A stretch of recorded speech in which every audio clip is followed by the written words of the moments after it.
YCP ప్రభుత్వానికి బుద్ధి చెప్పేందుకు ఉత్తరాంధ్ర ప్రజలంతా సిద్ధంగా ఉన్నారని టీడీపీ జాతీయ ప్రధాన కార్యదర్శి నారా లోకేష్ అన్నారు. విశాఖ ఉత్తర నియోజకవర్గంలో నిర్వహించిన శంఖారావ సభలో ఆయన మాట్లాడారు.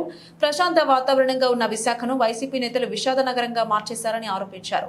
ఉత్తరాంధ్రకు పట్టిన దరిద్రం జగన్ అని, నవరత్నాల పేరుతో నవమోసాలు చేశారని మండిపడ్డారు. టీడీపీ జనసేన ప్రభుత్వం వస్తుందని 2 నెలలు ఓపిక పట్టాలని కోరారు. ఈ కార్యక్రమంలో పార్టీ ముఖ్య నాయకులు పాల్గొన్నారు.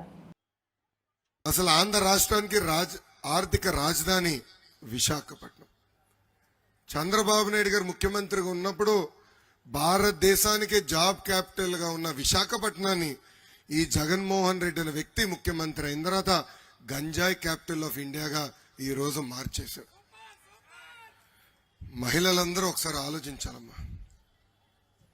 గంజాయి కేవలం విశాఖపట్నం కాదు తల్లి, నా సొంత జిల్లా చిత్తూరులో కూడా విచ్చలవిడిగా అమ్మకాలు జరుగుతున్నాయి.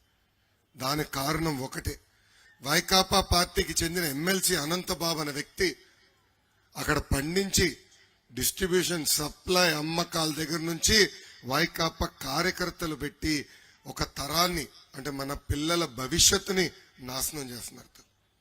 2 నెలలు ఓపిక పట్టండి తల్లి, తెలుగుదేశం జనసేన ప్రభుత్వం వస్తుంది. అలాంటి వాళ్ళని చెతక కొట్టి అసలు గంజాయి లేని ఆంధ్ర రాష్ట్రంగా తీర్చిదిద్దే బాధ్యత మేము తీసుకుంటాం. జగన్ ముఖ్యమంత్రి అయిన తర్వాత విశాఖపట్నంలో రోజుకొక కిడ్నాప్, రోజుకొక విధ్వంసం, రోజుకొక మర్డర్, రోజుకొక భూ కుంభకోణం. అంతెందుకు పెద్దలు చెప్పినట్లు వాళ్ళ సొంత పార్టీ ఎంపీ భార్య కొడుకుని కిడ్నాప్ చేశారంటే ఇంకా మన పరిస్థితి ఎలా ఉంటుందో ఒక్కసారి ఆలోచించాలి తల్లి. వాళ్ళ భూ కుంభకోణాలకి సహకరించట్లేదని ఒక ప్రభుత్వ అధికారిని వైకాపా నాయకులు హత్య చేశారు తల్లి.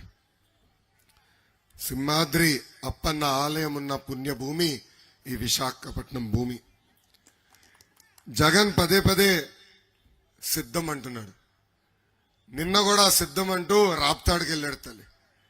అక్కడ ఆ రాప్తాడు సభలో వైకాపా కార్యకర్తల నాయకులు మేము సిద్ధంగా లేవని తేల్చి చెప్పేశారు. అక్కడ ఏకంగా సభ తుస్మనింది. అక్కడ ప్రజలు వెళ్ళిపోతున్న సమయంలో అక్కడున్న మీడియా మిత్రుడు ఒకడు ఫోటోలు వీడియోలు తీస్తే ఏకంగా వైకాపా రౌడీలు అతన్ని చితకబాది కొట్టే పరిస్థితి అందరం చూసాం. ఒక ముఖ్యమంత్రి సభకి వెళ్తే ఆయన చేసిన మంచి పనులు చెప్పుకుంటారు. కానీ ఈ ముఖ్యమంత్రి సభకి వెళ్ళి చంద్రబాబు నాయుడు గారి పేరుని జపం చేస్తున్నాడు తల్లి. గంట ప్రసంగంలో చంద్రబాబు నాయుడు గారి పేరుని 100 సార్లు పలికాడు ఈ జగన్. అంటే నాకు అప్పుడు అర్థమైంది ఏంటంటే ఆంధ్ర రాష్ట్రానికి ఈయనేమి పీకింది పొడిచింది ఏమి లేదు కాబట్టి ఇప్పుడు కూడా చంద్రబాబు నాయుడు గారే ఆయన కళలో వస్తున్నాడు. పాపం భారీ డైలాగులు కూడా కొట్టాడు తల్లి. సైకిల్ గురించి మాట్లాడాడు, గ్లాస్ గురించి మాట్లాడాడు, ఫ్యాన్ గురించి మాట్లాడారు. సైకిల్ గ్లాసు విలువ పెత్తందారికి అర్థమవుతుంది తల్లి, పెత్తందారికి అర్థమవుతుంది. సైకిల్ అనేది ఒక సామాన్యుడి చైతన్య రథం. సైకిల్ అనేది సామాన్యుడు చైతన్య రథం. గ్లాసు, సామాన్యుడు గ్లాసులో టీ తాగుతాడు.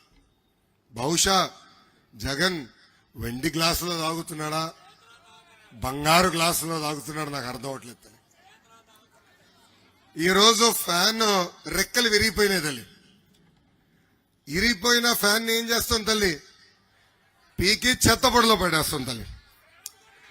గత 5 ఏళ్లుగా ఫ్యాన్ ఎలా ఉపయోగపడిందో ప్రజలందరూ ఒకసారి తెలుసుకోవాలి.